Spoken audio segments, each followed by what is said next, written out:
Welcome to dptutorials. In today's tutorial, let us learn how to highlight search values automatically in Excel using conditional formatting.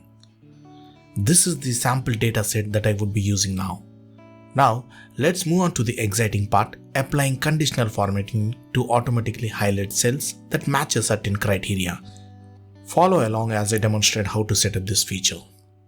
Select the column C and click on Conditional Formatting and click on New Rule and select Use a Formula to determine which cells to format option.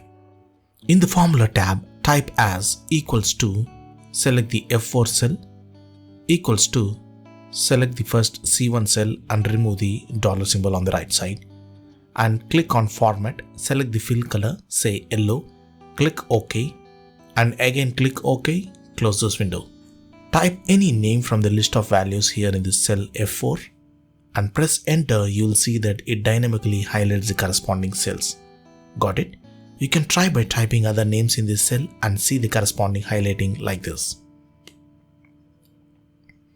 Next, let's introduce another powerful function, countifs.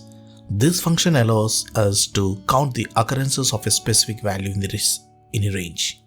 Go to cell F5 and type the formula as equals to countifs, open the parenthesis, select the column C, comma, give the criteria as F4, close the parenthesis and press enter to see the exact result. Now you can try searching different names to see that it automatically highlights search values using conditional formatting and count matching values with the countifs function. If you found this video helpful, don't forget to give a thumbs up, share it with your colleagues and subscribe for more Excel tips and tricks. Thanks for watching and I will see you in the next video.